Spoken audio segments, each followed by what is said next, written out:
All right, welcome everyone. We're Semblance of Sanity. I'm Caleb. I'm Jacob. And we're here for Vinland Saga, Season 2, Episode 7. Oh, Sverkel. Yes. Wonderful new character. We went on a vacation and went diving or sverkeling. No, I'm sorry. That was terrible. No, you can do better. That was terrible. Yeah. I know I can do better, but I just wanted to say it because it was awful. Yeah, you really had to reach into the ocean floor for that one. But we do not have to reach far to see that there are some issues with the underlying setup of this farm. Sverkel has been relegated to his own kind of little patch of land and farmhouse and stuff like that. And while Snake definitely enjoys keeping him company. And eating his food. And eating his food, yeah. You can definitely tell that Sverkel is lonely. Yeah. And even in his grandpa tsundere style, which is the best kind of tsundere. That's right. Yep. He still, he still really enjoys having these young men around him. And, yes.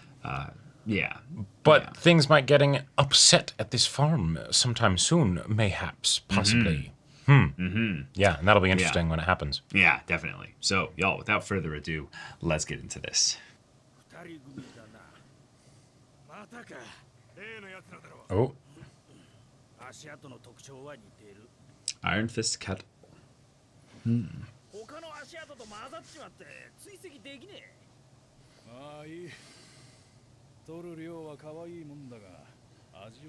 They'll come back.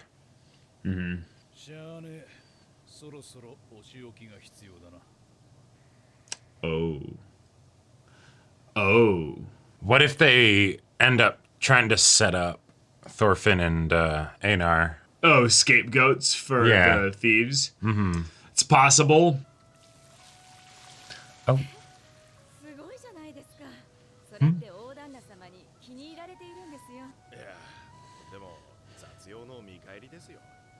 He's paying you back a lot. Yeah.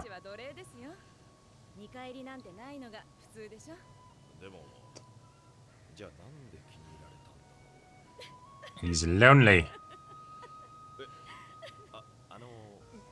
Yeah. Yeah.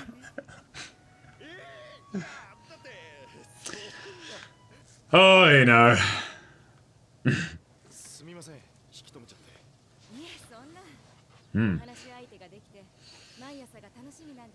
Oh. I look forward to every morning now. Yeah. Obviously, that wasn't the emphasis, but there's a very clear thing of that. Now that I have someone to talk to. Yeah.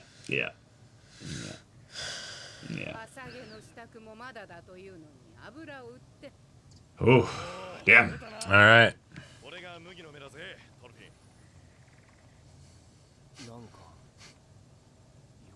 They're so cute, just crouching there, like watching the plates grow. I have never wanted to call an anime character kawaii before, but these two. 2 peas in a pod.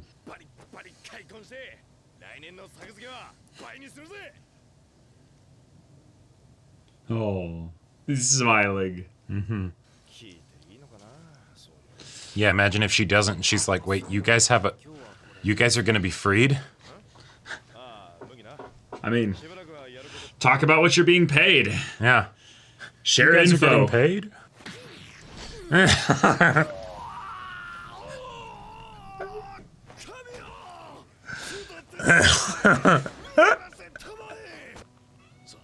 Come, brother. My brother, come join me. In fields we are stronger. Yeah.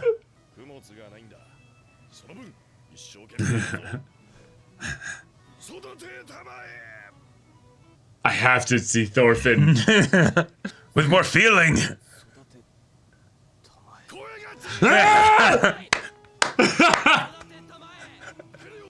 This is so precious. Oh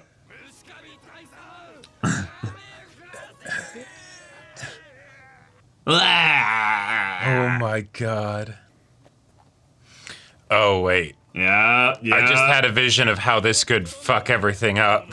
Older brother. Yeah. Right.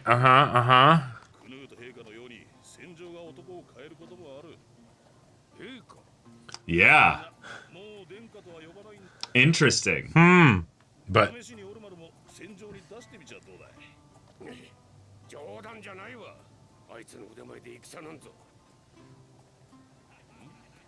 interesting. huh.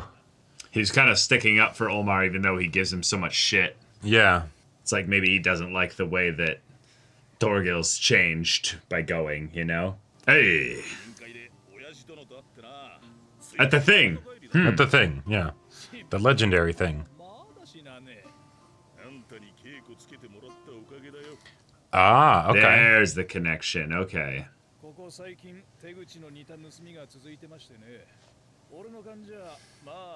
Oh, no proof, just a hunch. Gotcha. Okay. This is How do you Iron wanna Fist handle Ketil. So curious, because he's being honest. He's not trying to pretend like he knows 100% that they did it. Nope, he's just he's like, just no, like, I I'm think pretty they're- sure it's yeah. them.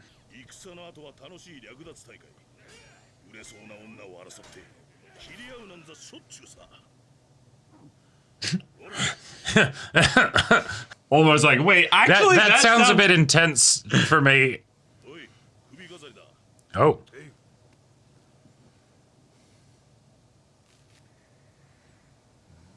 Oh god, those are ears! Holy Those are ears, shit. bro!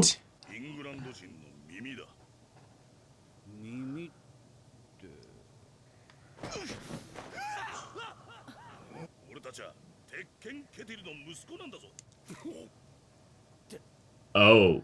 So he used to... Okay. Fuck! Oh. So he would just punch people to death with his fists? Oh, shit.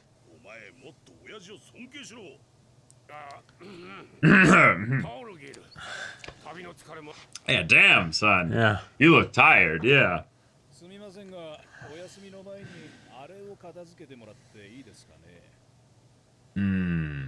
Yeah, we do need to decide what to do about him. Oh, sure.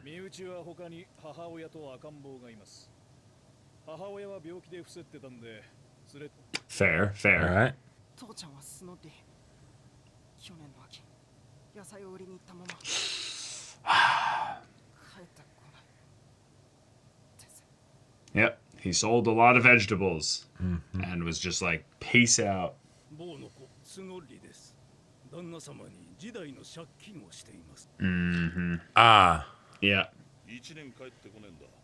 もう帰らねえよ。大方物取りにでもあって殺される。父ちゃんは Oh, しかしこの頃はまだしも damn. 愛の母親と赤子がおる。引き取る者はおるまい。どうなさいましたあなた Wait, That's... is that his wife or his mom? Yeah. Yeah, I don't know. I'm like, wait a minute. Yeah. Honey. 余罪は多数ですが、 Oh, they did confess. Oh.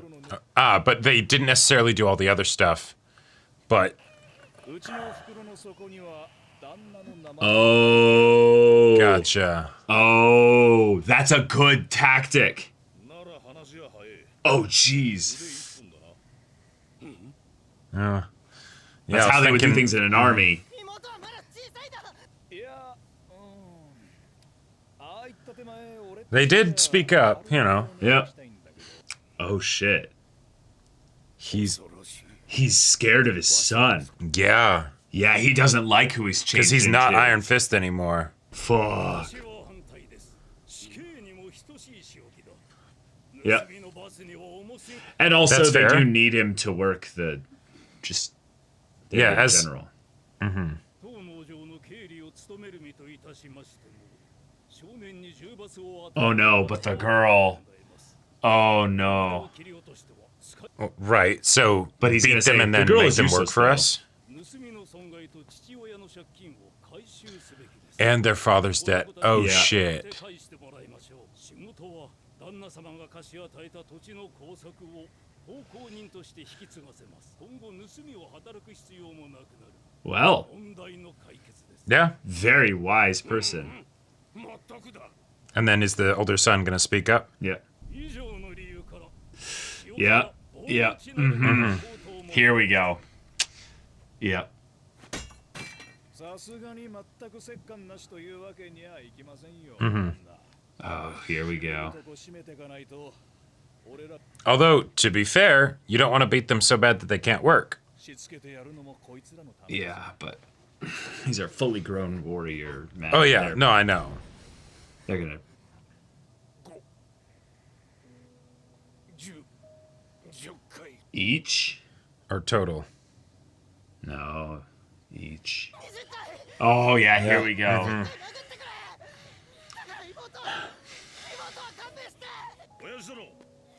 No. Yeah, Yeah, no. He'll kill them. You know, that kid's... And then we hard cut to...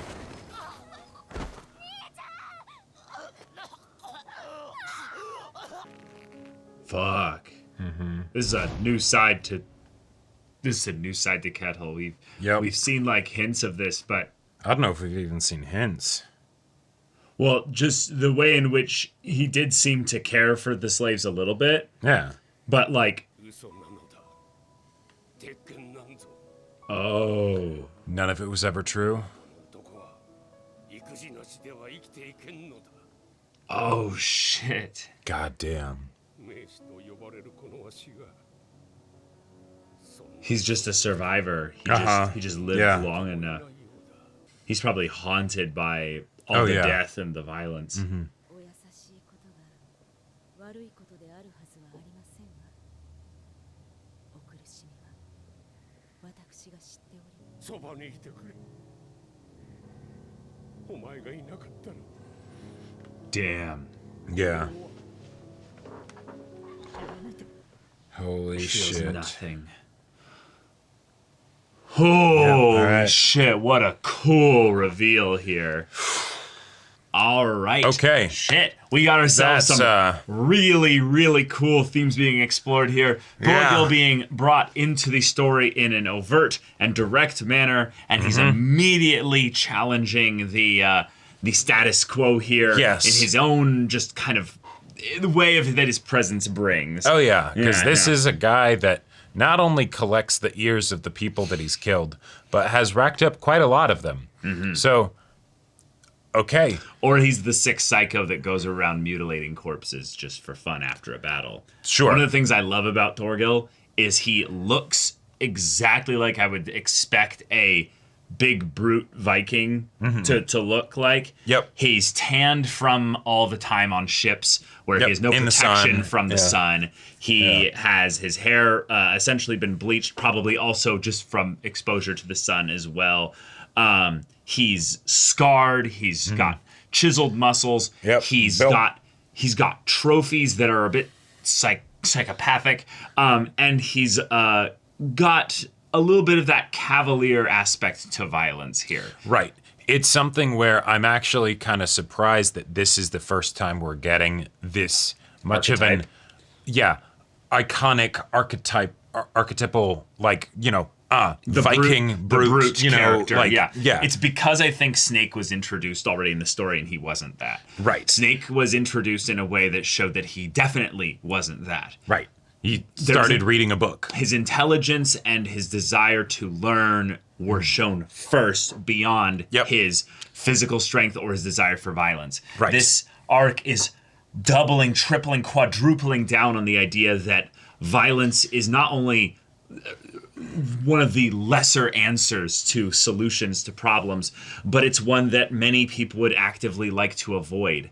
And yet, this idyllic world that's been created here is eventually going to have men of violence show up. Right. And what will you do when that happens? Because you don't really have a plan for that, but also maybe you'll tolerate it. Maybe he's friendly. Maybe he's family, so it's okay. And this is where I would say we actually see the real weakness in Ketil's strategy, not from the stuff before, Okay. but this is the context that that his father probably had, even if he doesn't say that the Iron Fist thing is a lie, right?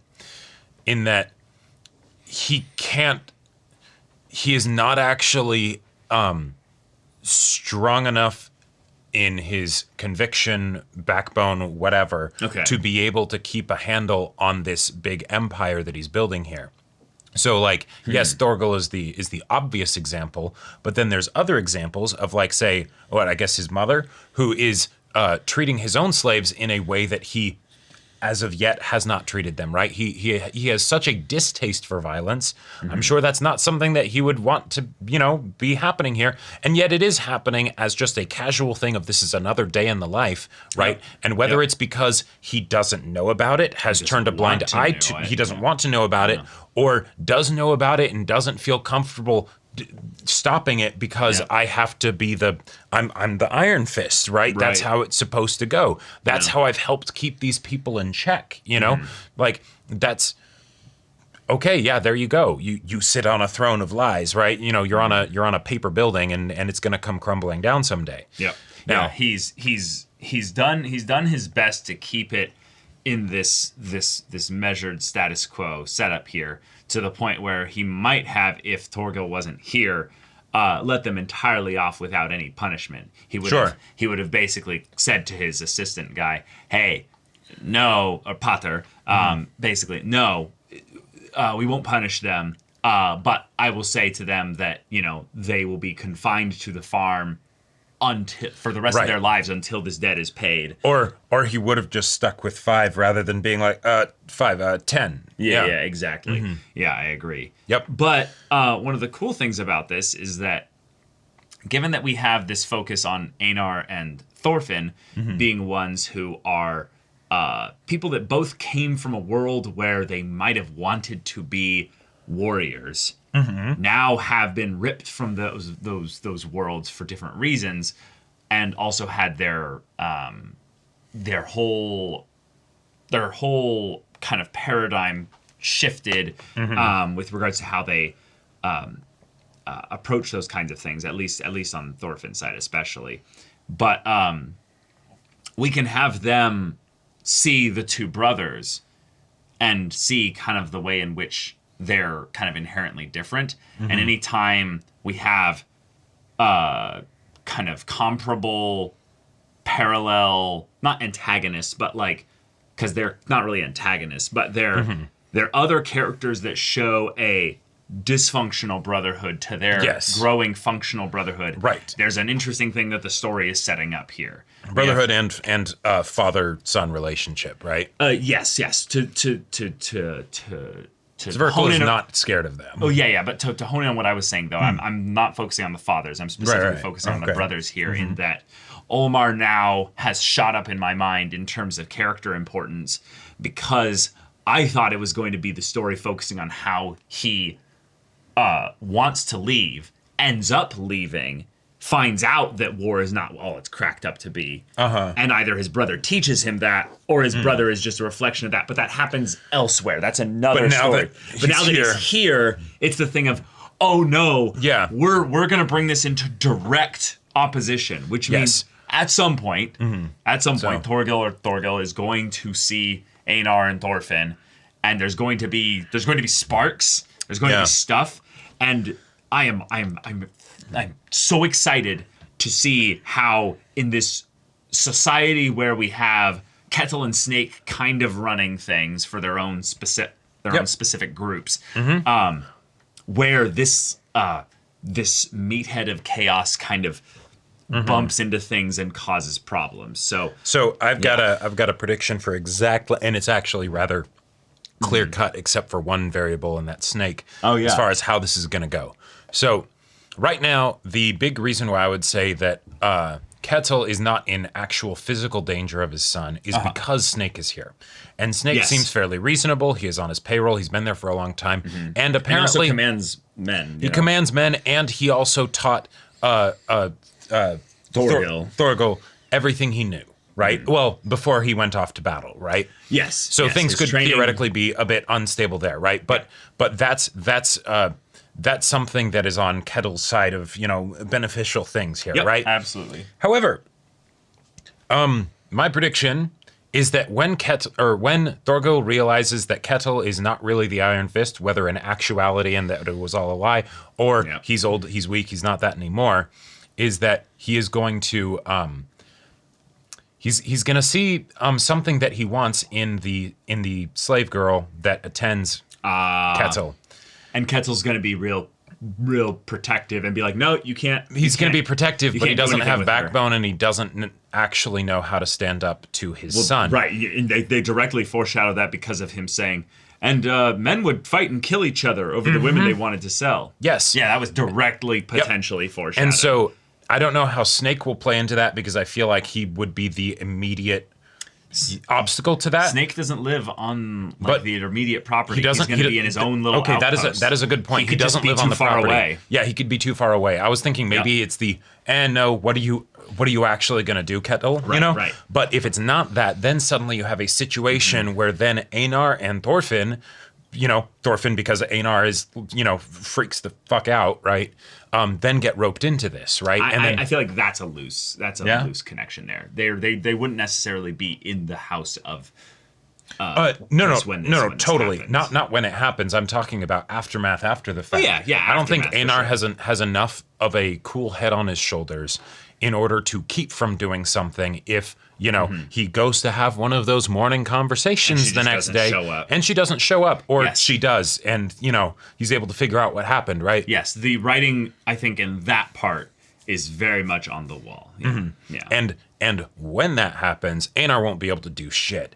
And but where Einar goes, Thorfinn's gonna follow, and there you go. Yeah, we scaffolded one specific conflict point here, and that is the idea that Ketil values what's her name, the Arnhade.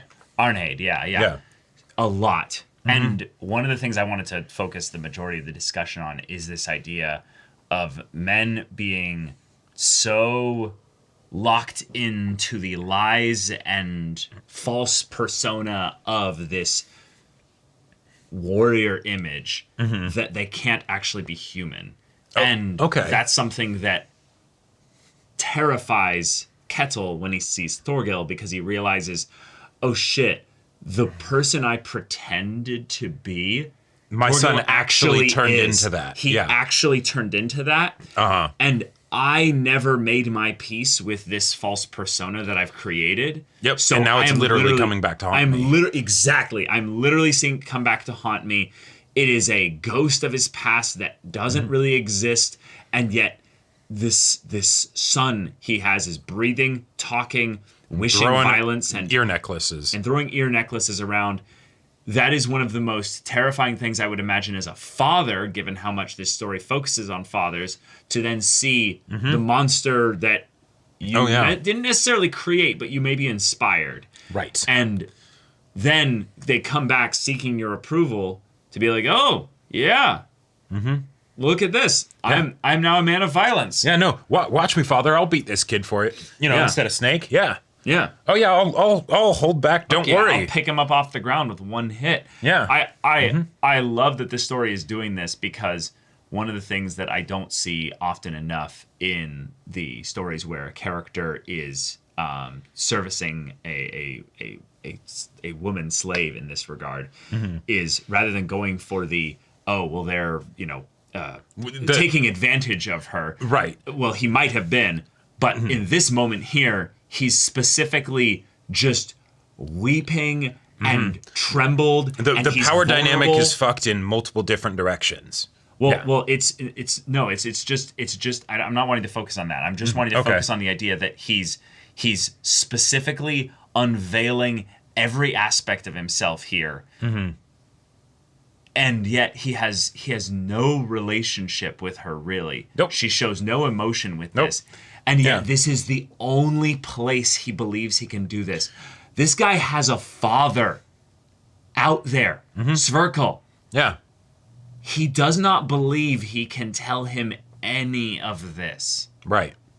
And who knows? Maybe he can't. No, right? But that's the thing. We don't know that. Yeah, we don't know. That's just what he believes. Yep. Olmar can't reveal any of this, but he's actually way more like Olmar than he lets on. And yet, yes. And yet, Can you imagine the heart-to-heart between him and Olmar if they did talk about it? If they did actually talk about this, son, holy shit. I know this is Holy this is shit. all kinds of weird and scary and all this stuff, and here's where I'm at. This is me. So I need you here because I am weak. I don't have what it takes. Your brother comes back and I'm terrified of what he's going to do. Or just the thing of, learn my lesson. I'm not going to tell you the lesson, but like, stay here. It's going to be great. You don't need to go out and do all that stuff. You have no enemies. Yeah. He wishes he could be Thor's, but the thing is that he can't because he's not able to share even. He's not even able to share in this this vulnerability aspect of him to his son, and that's what's so just sad about this. Yep. He's a man rife with contradictions. He has a whole little ecosystem that he's established. And yet and he's doing, let's be real, he's doing quite well for himself. Like, thing, the thing that he was haunted by and considered his entire life to be a weakness ended up being a strength that put him head and shoulders above his peers in the, business commercial world, essentially, because he got people that actually believe in him and will follow him, regardless of the stories of his violent deeds that didn't happen. I mean, we don't know his origin as to how he got here. Like, sure, he probably inherited it from his dad, but as far as how he managed it and everything, and the fact that, like, his amount of success is getting to the point where it's becoming a problem. Right? Yeah. That is a good problem to have, right? And I would posit that it wouldn't have happened without these weaknesses that he has, right? Weaknesses being... The lack of backbone, the not wanting to hurt people and things like that. So when he buys slaves, he actually treats them well, and he says, I don't actually want you to be slaves. I want you to just work for me. Here's the thing, I'm giving you a good deal. Stick to it, and you'll escape this hellhole that you were in on just yesterday, right? For sure. But But I want this to be explored so much more. I don't want to see just everything go to violence and shit in the next episode. Right. I think there's so much cool stuff that can be gotten into here, and I really think Olmar is going to be the big focus point of this, because at some point I think Torgo is going to kind of coax a little bit too much of Olmar, like kind of ask too much of him, and Olmar is going to kind of have that like, no, and then Torgo's going to be like, what are they teaching you here? Like, what how'd you get like this? Yeah. And then Olmar's going to be like, shut up. And then either, like, Thorgo's going to hurt him. Right. Or it's going to be the thing of where he's like, you haven't, obviously, it's going to be the same thing kind of that what Snake's men did to Olmar when they were drunk. But it's the thing of where they'll be like, we need to make you man up. Let's go find you someone to kill. Let's go find a woman for you to molest, Like, right. Like that's the part where I feel like things are going to be in the family conflict focused the most, because we see Ketil won't confront Torgo. Nope. He doesn't have anyone that he can use also to confront Torgo, because if Torgo objects to that, then they have to pass it up the buck to Ketil, and then Ketil won't be able to do it. So you've got this, right. You've got this stopgap, basically. Right. Even if he has somebody like, say, Snake that can physically stand up to Torgo, I'm guessing, right? If he doesn't have the backbone to actually make that decision, then it's pointless. Right. What I'm saying is more that he could see Torgo do something awful. Insert list of things that we've already predicted here. Yep. He sends Snake to be like, go bring him before me, right? And then you have the moment of where he's like, Father, what the fuck? What are you doing? And then the father won't be able to do anything at that moment, because he would either have to inflict violence, he would either have to confront his son, who he's terrified of. Yep. Even verbally. Even verbally, exactly. Or at the very least, he would have to undermine his own persona. Right. In some ways. Yep. And I think all three of those things are things that he's not currently capable of doing, because of the state that we saw him in when he was so vulnerable and open Arnhade. Right. And to I love how all of the things in this episode are connected. Then to bring things back, what was the last thing that was talked about with Arnhade? Wondered about. I wonder if Arnhade has the same deal as us. Maybe she did. But I'll bet when she's seeing how cripplingly dependent Ketil is on her. Well, that's probably why you might have a life deal. Wife is. Oh yeah, I'm pretty sure that's mom. You think that's mom? I think mom energy. Yeah. I agree. It's the mom. That's the. Do they actually mention anything about? I don't think they mention her Ketil's, name. No. Oh. I'm talking about in the story thus far. Have they mentioned anything about Ketil having a wife? Even I don't believe so. Because obviously he has sons, but right. it's we haven't seen her in the story. Well, put another way, yeah. I don't think Ketil would have the ability to stand up to even her, much less take a mistress on the side, right? Because I mean, that lady was almost as terrifying as Torgo, like, right? Like, no, he would absolutely 100% buckle. So let me see if we just missed anything in the subtitles here, because I could see there being a thing where it was a blink and you miss it subtitle here, because we have Potter here who's giving the whole like, let's let's do a very much more reasonable balanced approach to this here, but we're still going to punish them. But we are going to do the thing that is the most productive, essentially. Right. We're going to get them to work for us and pay the debt off and all that stuff. Yeah, God, she barely speaks at all now that I'm looking at it here. But yeah, she doesn't like. I feel like she would be more assertive if. Oh, here we go. His children may be happy, but they have a sick mother and a baby. Nobody would take them in. He's about to cry.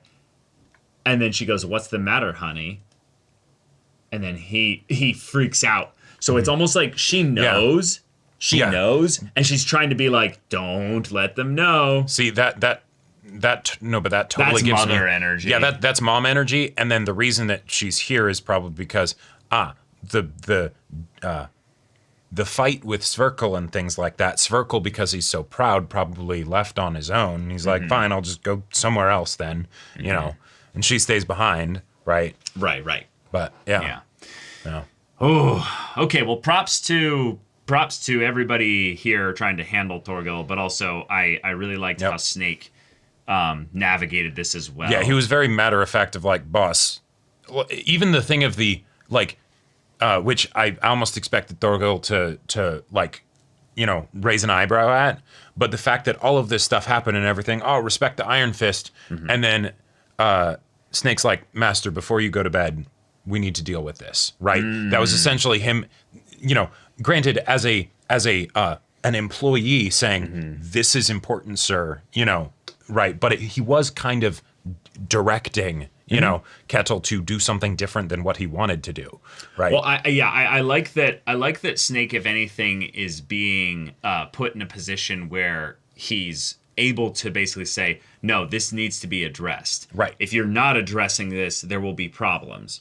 Not a threat, just a matter of fact. He's being very professional in this situation. Yeah, I'm not allowed to do this here without your say so. So you need to give me at least the go ahead to be like, do I punish them? If so, how much? Right. And then what is their lot in life after this? And I'm going to give you I'm going to make sure that whatever decision you make is an informed decision. This is exactly what I did. I didn't threaten them per se, but I did this. I did use my bag of flour genius tactic. That's showing Snake is intelligent, in some ways even more intelligent than Ketil, because Ketil's like, but that's practically a threat. And he's like, well, not if they're not guilty, because, the implication, I believe, being that it's then your name wouldn't be on the bottom of the bag. If it's not your shit, I don't care. Yeah, exactly. And then so they confess to literally the one thing that they had evidence to being actually something that they stole. But realistically, I'm pretty sure they probably stole more. Yeah. They're just smart enough to only confess to the one thing. They've got a sick mom. We find out, when they come up here that, their dad has been gone for a year. I'm pretty sure a bag of flour isn't enough to survive for a year. Yeah, they've been stealing for a bit. It's just they probably only steal just enough to survive, and thus probably because they're hoping it would be something where they, maybe it would go unnoticed, right? It's a huge farm, and also every little bit is a bit of time that they're like, maybe Dad'll come back, and then he hasn't come back. Yeah. Okay, we have to steal again. You know. Like that's the sucky thing. That's probably it. This show is so on point with its themes of like family and fatherhood and brotherhood and all of that stuff, and just weaving it in every chance it gets, without it feeling like something that's forced. Right? It feels very natural and just of course that'd be a real fucked up sucky situation. This is why you don't normally get as many thieves, because when something like that would happen, they just other people would employ them. Oh, the mom's sick. Gotcha. There it is. Yep. Okay. Yeah, that's. Yeah. Yep. And they have a baby. Right. All right. Next episode. So y'all, thank you so much for watching this episode's reaction and discussion. If you want to see the next episode's reaction and discussion right now, though, go check out the link in the description below for our Patreon. You can get an early access there. You can watch full-length timer reactions there, and all this comes with Discord access, so you can chat with us in the community there about this show, about anime in general, and also be sure to check out my Persona 5 Royal Let's Plays on Twitch. So any of that interests you, we'll see you there. But until then, we're Semblance of Sanity. I'm Caleb. I'm Jacob. And we'll see you all next time.